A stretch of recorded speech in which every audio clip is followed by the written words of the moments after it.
The message arrived without warning. Not through military channels. Not through diplomatic relays. It appeared everywhere. Every colony terminal. Every civilian broadcast. Every navigation beacon. Every ship drifting between the stars. Across human space, conversations stopped as the same transmission interrupted every screen. No music. No introduction. Only a symbol. The seal of the Interstellar Assembly. For nearly 70 years, that symbol had represented peace, protection, belonging. Then the voice began. Come. Emotionless. Final. Effective immediately, the Human Federation is no longer recognized as a protected member of the Interstellar Assembly. Silence filled countless rooms. Military support is suspended. Trade guarantees are revoked. Assembly fleets will not intervene in conflicts involving human territory. Then came the sentence that echoed across 100 worlds. Humanity now stands outside Assembly jurisdiction. The transmission ended. No explanation. No accusation. No negotiation. Just silence. Like a door closing forever. Aboard the exploration cruiser Aegis Dawn, Admiral Elena Ward watched the recording replay across the bridge. Nobody spoke. Not because they lacked questions. Because everyone already knew the first one. Who would come now? Lieutenant Elias Mercer finally broke the silence. Signal verification complete, Admiral. She didn't look away from the screen. Authentic.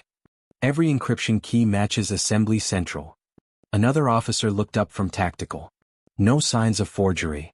The words hung heavily inside the bridge. This was real. Elena folded her hands behind her back. What changed? No one answered immediately. Commander Lian Zhou slowly expanded a holographic map of nearby space. Several border systems glowed red. The Draken expansion fleet crossed 3 neutral sectors this month. Another marker appeared. 2 independent civilizations disappeared. Another. The Assembly withdrew observers from every frontier region yesterday. Elena understood before anyone said it aloud. They're making room. Lian nodded once. They decided protecting us costs more than abandoning us. No one argued. Because everyone could see the pattern. Humanity had become inconvenient. 3 light-years away, beneath the mountains outside New Geneva, emergency sirens echoed through the Federation command complex. President Adrian Solis entered the war chamber without ceremony. The room was already full. Fleet commanders, scientists, governors, economic ministers. No one looked hopeful. General Miriam Holt activated the central display. The Assembly has recalled every patrol operating near human territory. Another image appeared. Merchant routes. Closed. Defense treaties. Cancelled. Joint research stations. Evacuated. They planned this weeks ago. Adrian remained silent. Estimated military balance? He finally asked. Holt hesitated. If the Draken Empire attacks today. She enlarged another chart. Our entire navy can delay 1 invasion fleet. Delay? For approximately 5 days.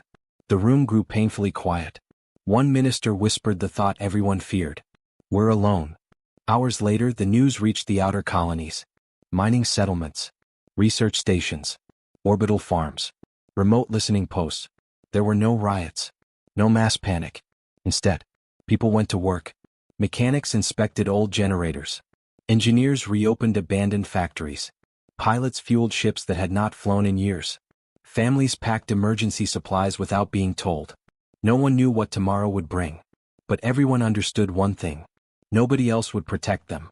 Late that night, President Solis stood alone inside the observation chamber overlooking Earth. The planet turned peacefully beneath him. Blue, bright, beautiful. Completely unaware that history had just changed forever. Behind him, the chamber doors opened. General Holt stepped inside. Sir. She paused. Our allies have stopped answering our calls. Adrian nodded slowly. I expected that. And now? He looked toward the stars. For decades humanity had believed civilization meant dependence, partnership, shared security. Tonight those beliefs had vanished. Only one certainty remained. If humanity survived, it would survive because human hands built the future themselves. He turned back toward the command center. His expression had changed. Not hopeful. Not fearful. Resolved. Call every governor. Every shipyard. Every colony administrator. Holt straightened. What are your orders? Adrian answered without hesitation. If the galaxy has decided we're on our own. He looked once more toward the endless stars. Then tomorrow is the day humanity learns exactly what it can become alone. Morning arrived, but it did not feel like a new day. It felt like the first day after the end of an era. Across human space, no assembly patrols crossed the trade lanes. No diplomatic vessels checked in.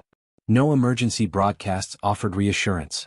The silence itself had become a message. Humanity had been erased from the galaxy's list of priorities.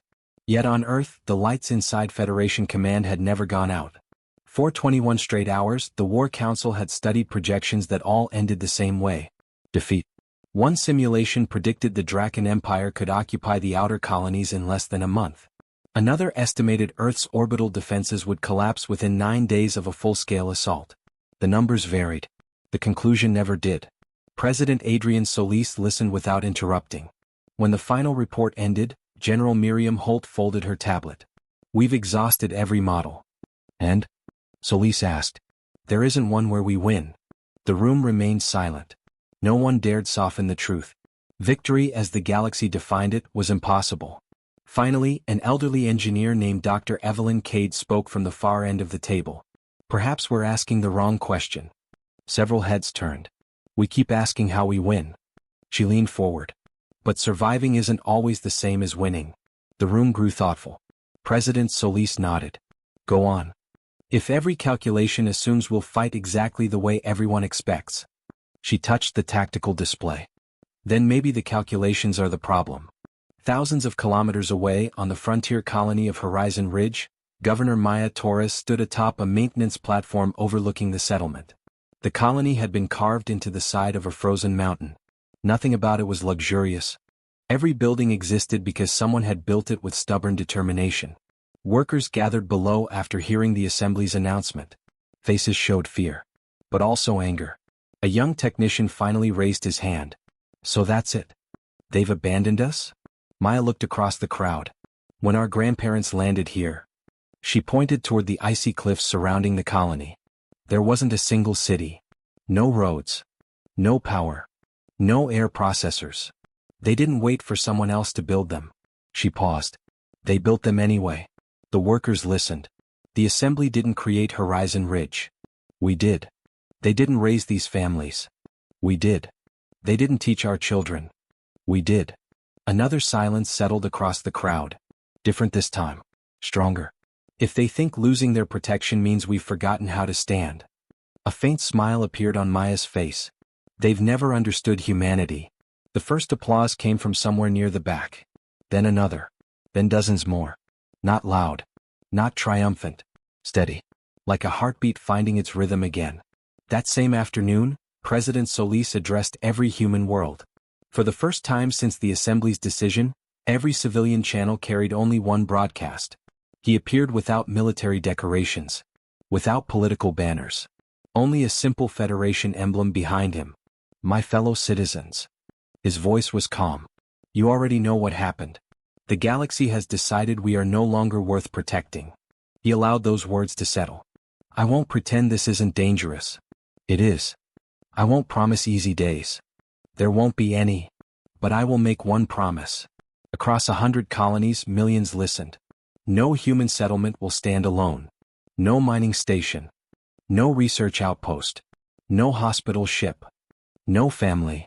If danger comes for one of us, it comes for all of us. Inside Federation Command, General Holt looked up. She had not seen those words in the prepared speech. President Solis continued anyway. "We may not have the largest fleet. We may not have the oldest civilization. But we still possess something no one can vote to take away. Our willingness to stand beside one another." He looked directly into the camera. "From this moment forward, every colony is home. Every citizen matters. And every promise will be kept." The broadcast spread farther than anyone expected. Cargo pilots replayed it during long-haul flights. Engineers painted its final sentence across factory walls. Children repeated it in classrooms. Soldiers engraved it onto armor plates before deployment. Within 48 hours, a simple phrase appeared across human space. On ships. On stations. On mining equipment. On emergency shelters. 3 words. "We hold together." It was not an order. It was not propaganda. It became something much stronger. A belief. Far beyond humanity's borders, hidden within the command chamber of the Draken Empire, Supreme Marshal Kaler studied reports arriving from his intelligence officers. He had expected panic, mass evacuations, political collapse. Instead, every report described the same strange phenomenon. Human colonies were fortifying. Factories were expanding. Civilian volunteers were joining local defense forces. Kaler narrowed his eyes. They're preparing. One officer nodded. Yes, Marshal. They appear to believe they can resist. A faint, amused smile crossed Kaler's face. Good. He turned toward the star map where human space glowed faintly along the frontier. Hope makes prey predictable. He placed one claw against the nearest border colony. Prepare the first expansion fleet. The officer hesitated. Which colony will we strike? Kaler answered without emotion. The smallest one. If humanity truly believes every world matters, let them prove it. The order spread through the empire within minutes. And somewhere beyond the frontier, engines the size of cities began to awaken. 11 days after humanity's expulsion from the Interstellar Assembly, the Draken Empire made its first move. Not against Earth. Not against the Federation Navy. Against a colony so small that most star maps barely labeled it. Haven's Edge. A mining settlement built into the rocky canyons of a red world circling a dim orange star. Its population numbered fewer than 40,000.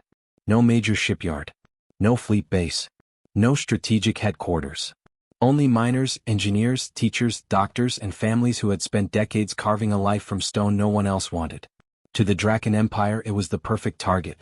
Destroy one forgotten colony, and every other human settlement would learn the price of resistance. On the bridge of the Draken flagship Iron Dominion, Supreme Commander Varric surveyed the holographic display of Haven's Edge. 12 orbital defense platforms. Most obsolete. A handful of patrol craft. Civilian transport vessels. Nothing more. His tactical officer folded his arms. They cannot stop even our advanced scouts. Varric nodded. Exactly. He wanted the attack to be witnessed. Fear spread faster than fleets. Transmit our ultimatum. Moments later, every receiver on Haven's Edge lit up. The message contained only two choices. Surrender the colony immediately. Or be destroyed. Time granted for a decision. 1 hour. Deep beneath Haven's Edge, inside the colony's emergency command center, Governor Maya Torres stared at the message without speaking. Around the room, engineers exchanged uneasy glances. Defense volunteers shifted nervously. Everyone understood the reality. They could not win. Colonel Isaac Rowan, commander of the colony militia, finally broke the silence. Our defensive batteries won't survive 10 minutes. Our interceptor drones? Too few. Evacuation. There isn't enough time. A heavy silence settled over the room. Finally, an elderly council member spoke. We surrender. No one argued immediately. He wasn't a coward. He simply knew mathematics. 40,000 civilians against an empire. There was no equation that ended well. Maya slowly looked around the room. She saw frightened faces. Parents, engineers, teachers, people who had never imagined standing in a war room. Then she remembered President Solis' broadcast. Every colony is home. She looked back toward the council. If we surrender, what happens tomorrow? The old councilman sighed. We survive. For how long? Maya asked quietly. No answer. They'll take our mines. Our factories. Our food. They'll station soldiers here. They'll demand more. She stepped closer to the central table. And when another colony refuses? Her voice remained calm. They'll destroy them. Another silence. Different now. No one could deny it. Surrender wasn't the end. It was simply a slower defeat. Without warning, the communications console chimed. An encrypted signal. Federation priority. Every head turned. The operator opened the transmission. Static flickered. Then a familiar face appeared. Admiral Elena Ward. She stood on the bridge of the Aegis Dawn, exhaustion visible beneath determined eyes. Governor Torres. Maya straightened instinctively. Admiral. Ward spoke without wasting a second. We intercepted the Draken ultimatum. We're coming. Hope flashed across several faces. How long? Maya asked. Ward hesitated. 3 hours. The room fell silent again. The ultimatum expires in 1. I know. So we can't hold. You don't have to win. Ward leaned slightly closer to the camera. You only have to make 1 hour feel like 3. Colonel Rowan frowned. With respect, Admiral. How? Ward answered with absolute certainty. Use everything. Mining lasers. Construction drones. Freighters. Anything that buys time. We'll finish the rest. The transmission ended. For several seconds nobody moved. Then Maya clapped her hands once. Enough. The room snapped to attention. We stopped thinking like civilians. She pointed toward the engineering chief. Convert excavation lasers into orbital defense weapons. You'll burn them out. I know. She turned toward logistics. Every cargo drone becomes an interceptor. They're unarmed. Then make them dangerous. To Colonel Rowan. Scatter our patrol ships. They'll be destroyed. They're supposed to delay, not survive. Orders exploded across the colony. Mining crews abandoned tunnels. Factory workers dismantled industrial machinery. Mechanics stripped engines from cargo haulers. School gymnasiums became emergency hospitals. Every person who could lift a tool suddenly had a purpose. No one asked whether it would be enough. Because everyone already knew it wouldn't. The goal had changed. Not victory. Time. Exactly 60 minutes later, the deadline expired. Commander Varric watched the colony on his main display. No surrender signal arrived. Only silence. One officer smiled. They've chosen extinction. Varric slowly stood. No. They've chosen defiance. He admired that. Briefly. Then he raised one hand. Launched the first strike. Outside the flagship, hundreds of fighter craft erupted from massive launch bays. Behind them, battlecruisers powered their primary weapons. Across the void, Haven's Edge waited. Tiny. Outnumbered. Completely alone. Or so the Draken Empire believed. Far beyond sensor range, engines burned quietly through hyperspace. The Aegis Dawn and the Federation Relief Fleet were racing toward the colony at maximum speed. Every second mattered now. And every second would be paid for in fire. The first Draken fighters crossed Haven's Edge's orbital perimeter exactly 61 minutes after the ultimatum expired. Commander Varric expected panic. He expected scattered resistance. He expected frightened civilians trying to flee into open space. Instead, his tactical display showed something strange. Hundreds of small contacts poured away from the colony. Cargo drones. Mining drones. Survey drones. Thousands of them. His tactical officer frowned. They're deploying civilian equipment. Varric barely glanced at the display. Ignore them. The capital ships will erase the colony in minutes. The officer nodded. Understood. But the drones did not flee. They accelerated directly toward the incoming fighter formations. Inside Haven's Edge's underground command center, Governor Maya Torres stood before the colony's tactical display. Every monitor flashed with warnings. Enemy fighters entering range. Missile locks detected. Shield overload. Colonel Isaac Rowan watched the first wave approach. They're almost here. Maya nodded once. Release the drones. Across the colony, hidden launch bays burst open. Mining drones shot into orbit by the hundreds. They carried no sophisticated weapons. No military-grade missiles. Only industrial plasma cutters, modified explosive charges, and navigation software rewritten overnight by civilian programmers. A young technician whispered, I hope this works. Maya answered quietly. It only has to slow them. The first collision came seconds later. Draken pilots expected frightened civilians. Instead, hundreds of unmanned drones accelerated straight into their formation. Explosions erupted across space. Several fighters vanished instantly. Others broke formation to avoid the unexpected swarm. Warning alarms echoed across the bridge of the Iron Dominion. Commander Varric narrowed his eyes. Report. The tactical officer looked stunned. They're sacrificing the drones. They're treating civilian equipment as guided weapons. Varric's expression hardened. Reconfigure point defense. Destroy every drone. But there were too many. For every drone destroyed, 3 more rushed forward. The sky around Haven's Edge transformed into a storm of fire and spinning wreckage. Below the battle, engineers raced across the colony's defense platforms. Power conduits glowed bright white. Cooling systems screamed under impossible strain. Chief Engineer Sophia Malik looked toward the orbital display. There through the first perimeter. Maya answered without turning. Fire the excavation arrays. Sophia hesitated. Those lasers weren't built for combat. They'll overload. I know. The engineer swallowed. Then pressed the activation key. Across the colony, 6 massive mining lasers pivoted toward space. Normally they sliced through mountains. Today, they targeted warships. Brilliant columns of blue-white energy erupted upward. The first beam struck a Draken destroyer broadside. Its shields shimmered violently, then failed. The beam carved through armored plating and ignited the reactor beneath. The ship exploded. Silence filled the command center. Someone whispered, "We actually hit one." No one celebrated. Another warning echoed. More enemy ships were arriving.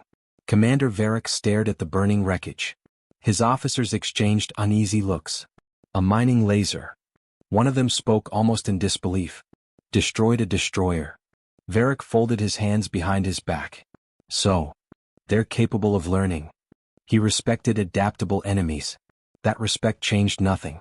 Advance the battle line. Bring the cruisers forward. If they want to fight, we'll show them a real fleet. Heavy Draken cruisers advanced into firing position. Their opening barrage shook the entire orbital defense network. One platform vanished in a sphere of white fire. Another lost power completely. A third drifted helplessly into space. Inside Haven's Edge, lights flickered. Emergency systems activated. Medical teams prepared for casualties. Colonel Rowan looked toward Maya. "We're losing the platforms." "I know. We've already lost 30% of our orbital defenses." Maya kept watching the tactical display. "They're slowing." Rowan blinked. "What?" She pointed toward the debris field. Every destroyed defense platform had released hundreds of armored fragments. The wreckage drifted directly across the enemy's advance route. Navigation became chaotic. Formation discipline collapsed. Enemy ships were forced to slow or risk collisions. Maya smiled for the first time since the invasion began. They planned for our defenses. They didn't plan for our wreckage. 2 hours passed. Then 2 hours and 15 minutes. Then nearly 2.5. Commander Varric checked the battle timer. His jaw tightened. This engagement should have ended before lunch. Instead, his fleet remained trapped around a colony that refused to die. His communications officer interrupted. "Commander. Long-range sensors." Varric looked up. "What is it?" The officer's voice became noticeably quieter. "Multiple hyperspace signatures." The bridge fell silent. Another sensor operator confirmed it. 12 vessels. They're human. Far beyond the battlefield, space itself rippled. Blue-white fractures spread across the darkness. One after another, 12 Federation warships emerged from hyperspace. At their center sailed the Aegis Dawn. Admiral Elena Ward stood on her bridge, watching the burning colony fill the forward display. She didn't hesitate. "Open every fleet channel." The transmission spread across the battlefield. To every human defender. To every Draken warship. Her voice remained calm, clear, unshaken. "This is Admiral Elena Ward of the Federation Defense Fleet. You are attacking protected human civilians. You have one opportunity. Withdraw immediately." The bridge of the Iron Dominion erupted in laughter. Commander Varric smiled coldly. 12 ships. He shook his head. They actually came. Outside engines flared. Weapons charged. Across the battlefield, the real battle was about to begin. For a long moment, neither fleet fired. The void between them shimmered with drifting wreckage, disabled drones, and the glowing remains of Haven's Edge's shattered defense platforms. Admiral Elena Ward studied the tactical display. 12 Federation warships. 27 Draken vessels. On paper, the battle had already been decided. Commander Varric opened a direct channel. His armored face appeared on the bridge of the Aegis Dawn. "I expected reinforcements," he said evenly. "I did not expect 12 ships." Ward met his gaze without blinking. "They're enough." Varric allowed himself a thin smile. "You mistake courage for strength." "No," Ward replied. "We simply know the difference." The transmission ended. Seconds later, every warning alarm aboard both fleets activated simultaneously. Weapons locked. The battle began. The first exchange illuminated the darkness. Draken battlecruisers unleashed disciplined volleys of plasma fire. Brilliant lances streaked toward the Federation line. Ward had anticipated it. Pattern echo. Her fleet split apart. Instead of holding formation, every ship accelerated in a different direction. To Draken tactical computers it looked like panic. To human crews it was exactly as planned. Lieutenant Elias Mercer guided the Aegis Dawn through a gap between two incoming cruisers. Missiles passed harmlessly behind them. Commander Lian Zhou watched Targeting Solutions update. They're tracking our original positions. Ward nodded. They've trained to fight predictable enemies. Let's disappoint them. Across the battlefield, the smaller Federation escorts darted between drifting wreckage left behind by Haven's Edge's destroyed platforms. Chunks of twisted metal became moving shields. Draken gunners hesitated before firing, afraid of striking their own advancing ships. Those fractions of hesitation mattered. Human captains exploited every one. The frigate Valiant Star emerged from behind a tumbling orbital platform and emptied its missile batteries into a Draken cruiser already damaged by the colony's mining lasers. The cruiser's shields collapsed. Moments later, its reactor erupted. Cheers echoed across Federation channels. It was the first capital ship the relief fleet had destroyed. It would not be the last. Commander Varric watched the engagement unfold with growing frustration. They're improvising. His tactical officer nodded. No. They're adapting. Every engagement became unpredictable. Human ships ignored conventional battle doctrine.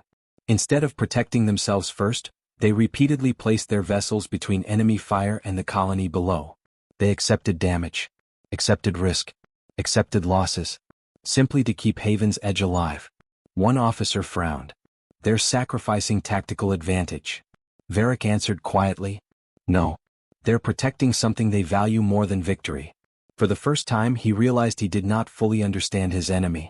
Deep beneath Haven's Edge, Governor Maya Torres followed the battle through delayed sensor feeds. Colonel Rowan rushed toward her command station. Admiral Ward is drawing the entire fleet away from the colony. Maya understood immediately. They're becoming the target. They'll be destroyed. Maybe. She looked toward the ceiling as though she could somehow see the battle raging above. But every minute they're alive. We're alive. Without another word, she turned to the engineering teams. Recharge every excavation laser. We're joining this fight. Hours of continuous operation had nearly destroyed the industrial weapons. Cooling systems failed. Power relays melted. Several engineers suffered burns reconnecting overloaded conduits. Still, no one stopped. Chief Engineer Sophia Malik wiped soot from her face. Laser 3 is operational. Laser 5. 40%. Good enough. Maya gave the order. Fire. 6 brilliant beams erupted from the planet once more. This time Admiral Ward was ready. She transmitted precise targeting coordinates moments before the lasers fired. The first beam pierced the weakened shields of a Draken battlecruiser already under concentrated attack. The ship split apart in a blinding explosion. A second beam crippled another vessel's engines. Human destroyers swarmed it immediately. Commander Varric stared at the tactical map. They're coordinating surface weapons. With fleet maneuvers. His voice remained calm. But the confidence had disappeared. 3 hours after the Federation fleet arrived, the battlefield looked nothing like Varric had imagined. Draken losses continued climbing. Human losses mounted as well. The destroyer Resolute shield disappeared beneath concentrated enemy fire. The cruiser Northern Light lost propulsion and drifted helplessly into the debris field. Rescue craft launched despite ongoing combat. No one was left behind if there was still a chance. Ward refused to order a retreat. Because she knew exactly what waited behind her. 40,000 civilians. 40,000 reasons to keep fighting. Commander Varric finally looked away from the tactical display. His calculations no longer matched reality. Every prediction his staff had prepared had failed. A colony that should have surrendered had resisted. A relief fleet that should have broken had held. An enemy abandoned by the galaxy had somehow become stronger under pressure. He turned toward his communications officer. Signal all remaining task groups. The officer waited. Varric's voice was quieter now. Order a tactical withdrawal. Silence spread across the bridge. One captain stared in disbelief. Commander. We still outnumber them. Varric nodded. Yes. But today isn't about numbers anymore. He looked once more toward the burning colony. They've already won what they came to protect. As the Draken fleet withdrew into hyperspace, celebrations erupted across Haven's Edge. Engineers embraced one another. Medical teams cried with relief. Children climbed onto rooftops to watch the last enemy ships vanish into the stars. Governor Maya Torres stepped outside the command bunker for the first time since the battle had begun. Above her, Damaged Federation warships drifted across the sky like wounded guardians. Many burned. Several would never fly again. But they had come. Just as they promised. And across hidden listening posts, merchant vessels, and distant observatories, thousands of alien eyes had witnessed something they had never expected to see. Humanity had survived alone. For the first time since the assembly cast them aside, whispers spread across the galaxy. Perhaps the humans had never been weak. Perhaps everyone else had simply misunderstood them. The celebrations on Haven's Edge lasted less than a day. By sunrise, the cheering had been replaced by the steady rhythm of repair crews, rescue teams, and funeral processions. Victory had come. But it had not come cheaply. 9 Federation ships floated in orbit with damage too severe to move under their own power. 3 had been completely destroyed. Hundreds of sailors remained trapped inside fractured hulls while engineers cut through twisted steel to reach them. On the colony below, entire districts lay in ruins. Hospitals overflowed. Power grids operated on emergency generators. The air still carried the smell of smoke and scorched metal. Governor Maya Torres walked through what had once been the colony's central marketplace. Now it was little more than shattered concrete and collapsed shelters. Volunteers worked silently, lifting debris one piece at a time.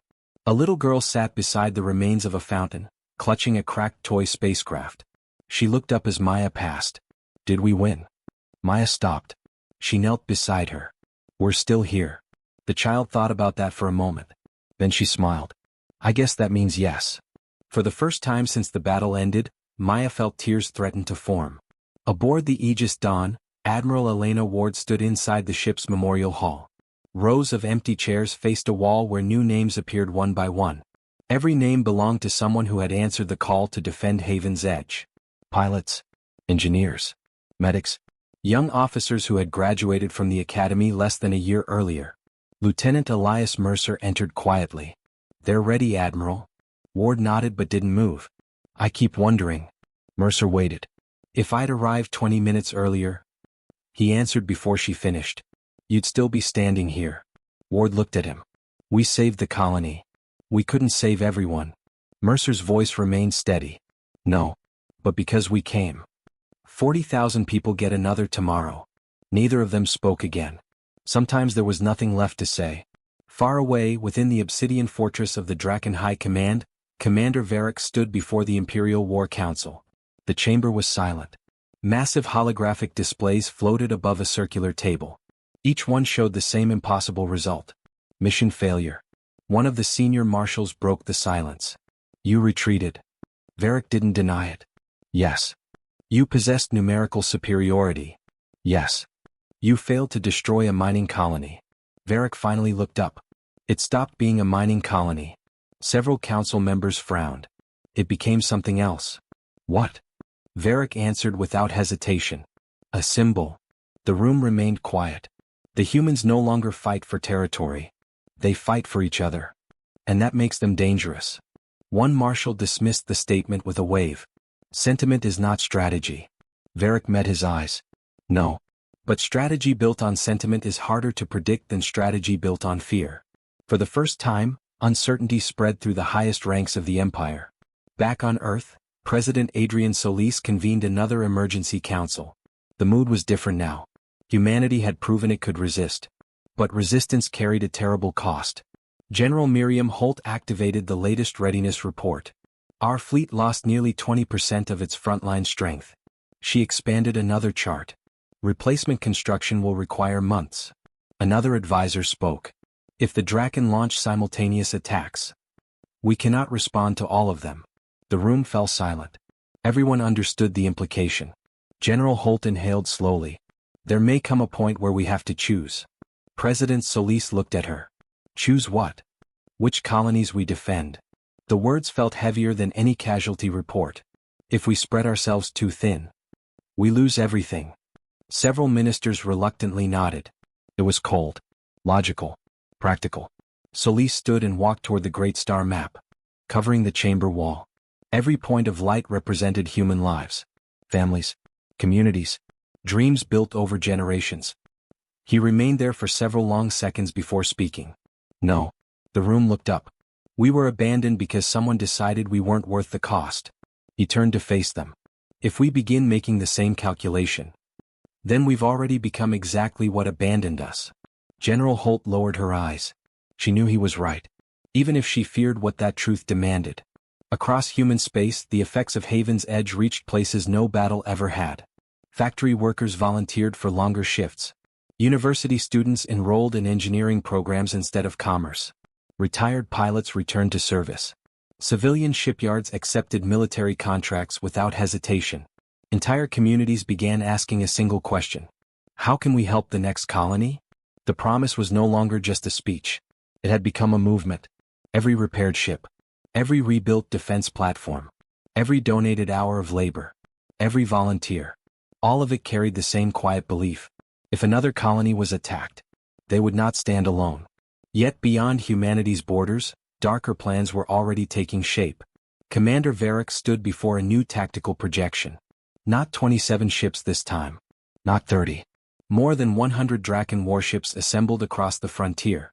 3 massive carrier groups joined the formation. Entire fighter wings darkened the display. An intelligence officer spoke carefully. The Emperor has approved full escalation. Varric studied the overwhelming fleet. This would not be another raid. It would be an execution. He looked toward the glowing marker labeled Haven's Edge. They survived our warning. His voice became almost emotionless. They will not survive our judgment. Across the frontier, engines ignited. The largest invasion fleet humanity had ever faced began moving toward the stars. The battle reaches its breaking point. For hours, every prediction favors the enemy. Human ships continue falling. Entire squadrons disappear from tactical displays. The fleet is exhausted. Ammunition is running low. Damage reports arrive faster than repair crews can respond. Enemy commanders believe victory is now inevitable. They prepare the final strike. Not against the fleet. Against the civilians. 3 massive command ships alter course. They ignore the remaining human warships. Their objective is simple. Destroy the colony. Erase every civilian beneath them. Then declare complete victory. Human command immediately recognizes the strategy. The enemy has stopped trying to win the battle. They are trying to destroy humanity's promise. Because if the colony falls, everything humanity has fought for dies with it. The fleet cannot intercept all 3 enemy giants. The numbers simply don't allow it. Every tactical simulation ends the same way. Failure. The command room grows silent.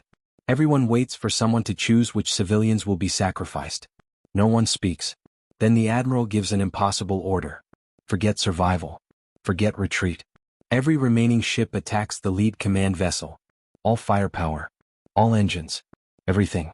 The fleet obeys instantly. No hesitation. Pilots know exactly what the order means. Many will never return.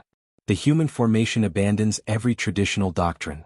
Instead of protecting themselves, they throw themselves directly into the enemy's path. The attack is brutally simple.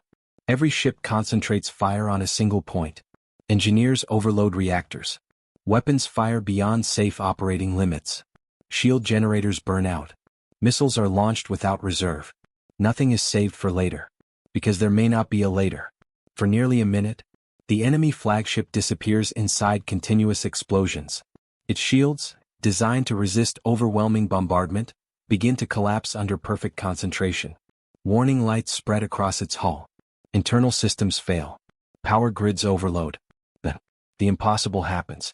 The largest enemy warship detonates. A chain reaction tears through its entire structure. The enormous vessel breaks apart before it can fire on the colony. Every battlefield goes silent. Human crews stare in disbelief. Enemy commanders freeze. For the first time, the invincible enemy bleeds. The psychological impact is immediate. Human morale explodes. If one giant can fall, another can too. Every surviving captain begins fighting differently. Not desperately, confidently. Meanwhile, the enemy experiences something they have not felt in generations. Doubt. Their commanders begin questioning every tactical assumption, every calculation, every certainty. Momentum changes sides. The fighting continues for several more brutal hours. Human losses continue mounting. Veteran crews vanish. Beloved ships disappear. Entire bridge crews die protecting one another. The victory is paid for with lives. Eventually, unable to stop the relentless resistance, the enemy orders retreat. Not because they lack ships. Because continuing the battle has become too expensive. The battlefield belongs to humanity. The colony survives. The promise survives. After the battle, no celebrations begin immediately. Repair crews race through burning wreckage. Medical stations overflow. Families wait for casualty reports. Entire corridors remain empty. The cost becomes painfully visible. The admiral quietly watches the drifting remains of destroyed ships. An exhausted young officer approaches carrying 2 cups of terrible recycled coffee. Neither speaks for several moments. Finally, "We held the line." The admiral nods slowly. "Yes. But never forget what it cost." Far below, colony workers emerge from emergency shelters. Children look toward the sky. Smoke rises from damaged buildings. But the colony still stands. For the first time, people truly believe survival is possible. Far beyond human territory, hidden observers replay battle recordings. Neutral governments watch the impossible unfold. Smaller civilizations begin asking dangerous questions. If humanity can survive alone, perhaps others never needed permission to survive either. Across the galaxy, an idea spreads faster than any fleet. The powerful are not invincible. And sometimes, the first victory isn't measured by territory won.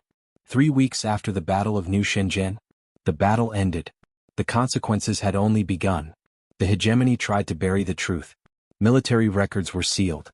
Witnesses were silenced. Official broadcasts described the engagement as a tactical withdrawal. But wars were no longer fought only on battlefields. A merchant convoy passing near the system had recorded fragments of the battle. Grainy sensor feeds, distant visual recordings, scattered communication intercepts. Individually, they meant little. Together, they told a story no government could erase. Across the Concord, millions watched the same impossible images. A human fleet outnumbered nearly 3-1. A dreadnought collapsing under concentrated fire. A colony that should have vanished, still standing. The reaction divided the galaxy. The powerful dismissed it as luck. Military analysts called it an anomaly. Politicians insisted humanity would not survive the next attack. But smaller civilizations, they saw something entirely different. Hope. For generations they had accepted one simple belief. Resistance was impossible. Now, someone had proved otherwise. On the quiet world of Thrina, representatives of the Skarn met in secret. No official records. No observers. No Concord approval. Only one question filled the chamber. If humanity survived without the Concord, what does that mean for the rest of us? The oldest delegate warned against reckless optimism. The hegemony is still stronger. The Concord is still watching. A younger representative answered calmly. So was every empire before someone proved it could bleed. Silence followed. Not because anyone disagreed. Because everyone knew the question could no longer be ignored.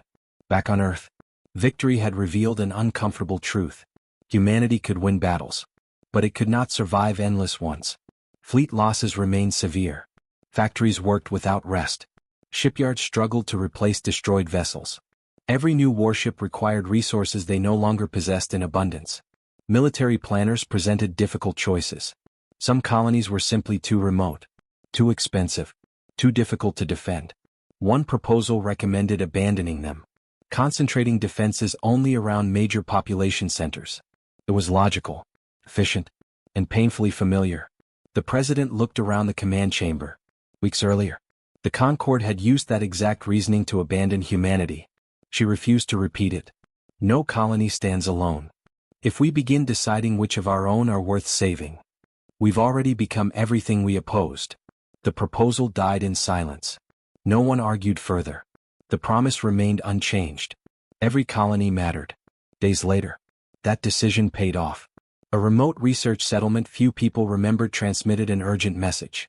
The colony had almost no military value, no heavy industry, no major defenses. But for years, its scientists had quietly studied fragments of hegemony technology recovered from forgotten border incidents. Nobody had funded them properly.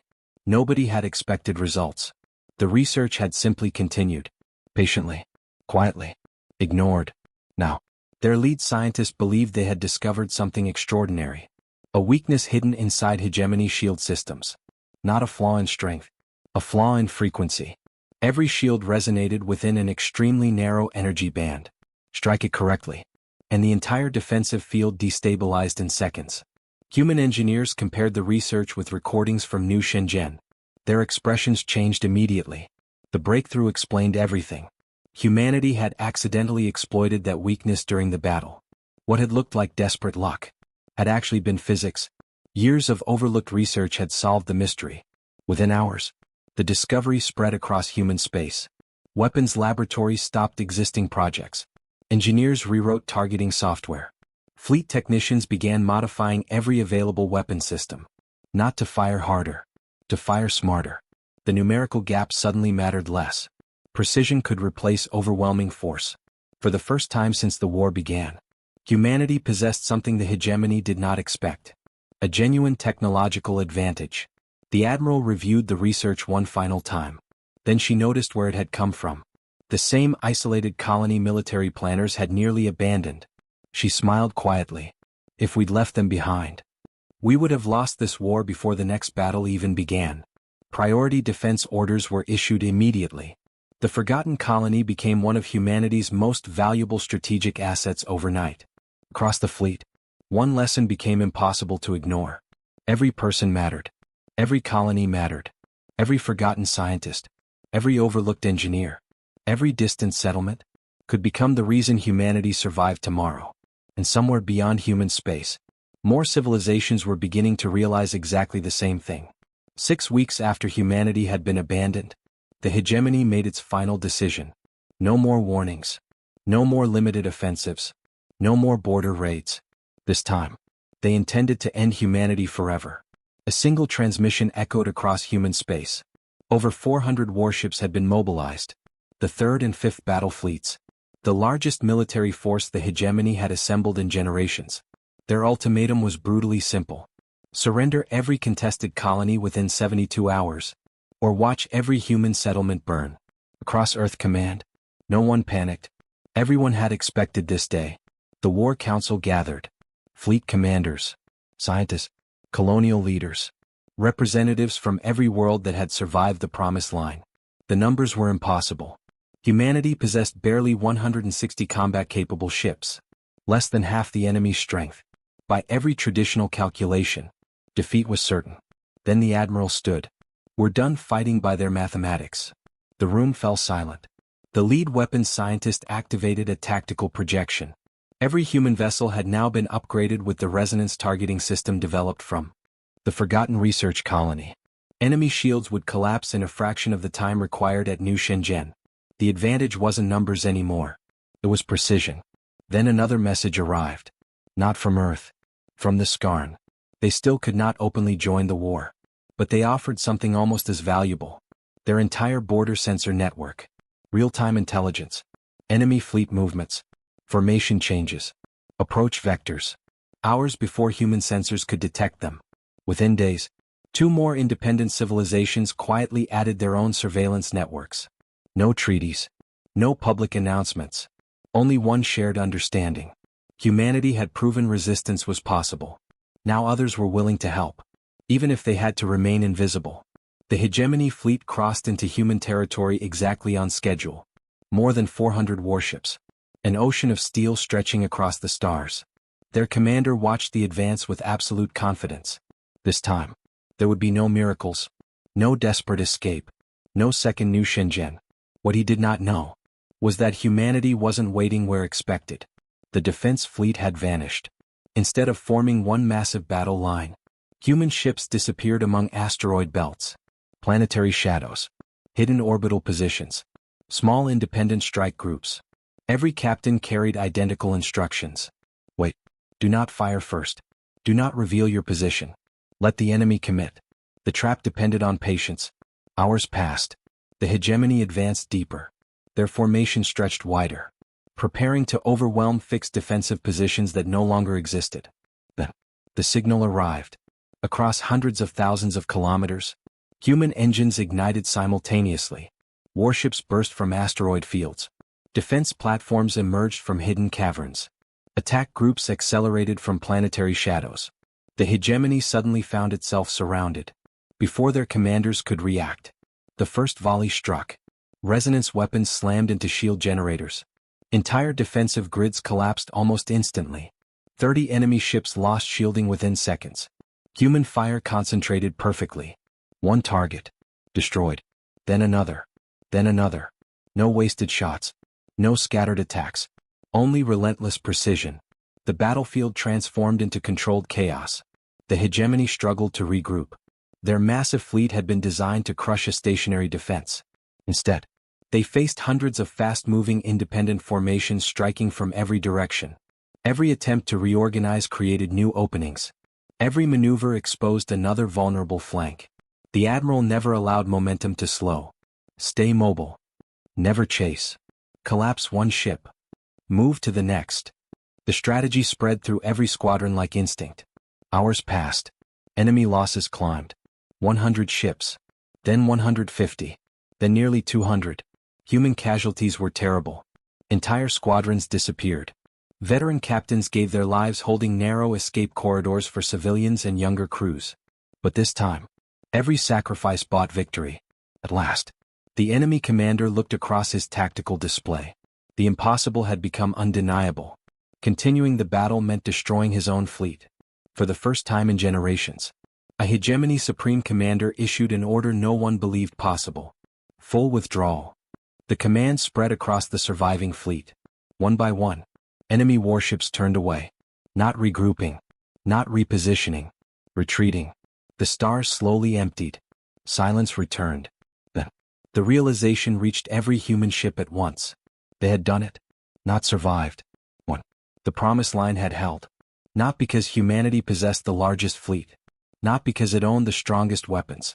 But because every lesson of the previous 6 weeks had become one unstoppable strategy.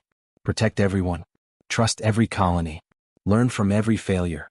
Fight together. And never allow anyone to stand alone. For the first time since the war began, the galaxy looked at humanity, not as abandoned survivors, but as the civilization that had defeated an empire everyone else believed unbeatable. The Battle of the Border ended in silence. Not because nothing remained, but because everyone in the galaxy needed time to understand what had just happened. The impossible had become history. The hegemony's greatest invasion fleet had been defeated, not by superior numbers, not by overwhelming technology, but by a civilization that had refused to abandon its own people. News spread faster than any government could contain it. Merchant vessels carried sensor recordings. Independent broadcasters released battle footage. Encrypted communication networks copied the files thousands of times. Every world saw the same images. Human ships fighting while outnumbered. Colonies refusing evacuation. Commanders choosing civilians over tactical victories. And an empire retreating for the first time in living memory. The hegemony could censor reports. It could not erase what billions had already witnessed. Across the Concord, old certainties began collapsing. For generations, smaller member species had believed survival depended entirely upon the Concord's protection. Now they questioned everything. If humanity had survived alone, perhaps dependence had never been security. Perhaps it had always been control. The first government announced its withdrawal from Concord oversight. Then another. Then another. None declared war. None sought conquest. They simply demanded the right to decide their own future. The political map of the galaxy began changing. Not through invasion. Through courage. Back on Earth, the cost of victory became impossible to ignore. Shipyards worked endlessly replacing destroyed fleets. Hospitals remained filled with wounded crews. Memorial walls grew longer every week. Entire families mourned loved ones who would never return. Every victory celebration carried empty seats. The president visited the central memorial in silence. She read thousands of engraved names. Each one represented a promise kept. Each one represented someone who had stood between innocent lives and destruction. An aide quietly asked whether history would remember them. She answered without looking away. History exists because they did. Weeks later, an official transmission arrived. For the first time since abandoning humanity, the Concord requested negotiations. Not demands. Not conditions. An invitation. The message acknowledged humanity's military strength, its resilience, its strategic value.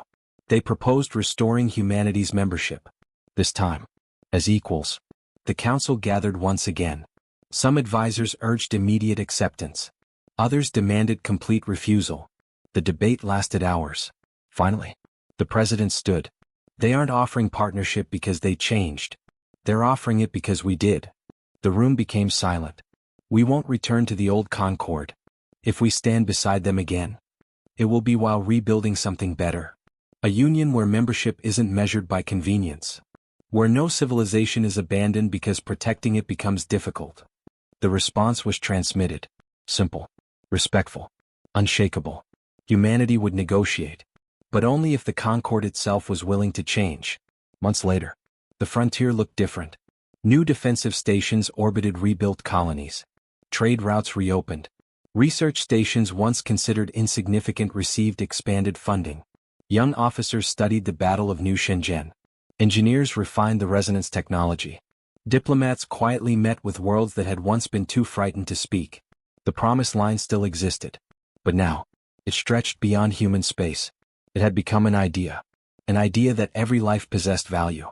That strength was measured by loyalty, not convenience.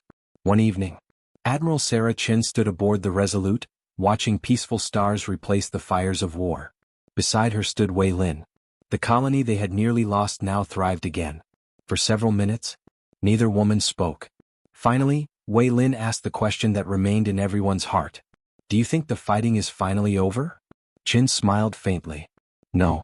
The galaxy is still changing. There will be more disagreements. More dangers. More wars perhaps. Wei looked toward the stars. Then what did we actually win?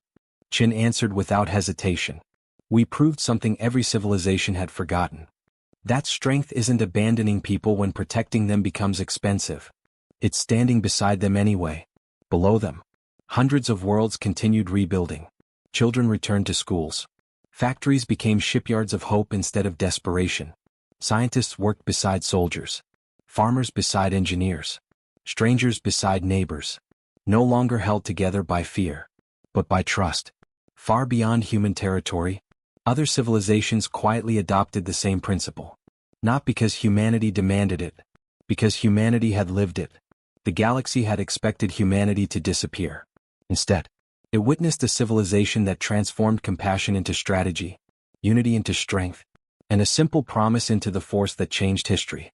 Because in the end, empires are remembered for the worlds they conquer. Humanity was remembered for the people it refused to leave behind.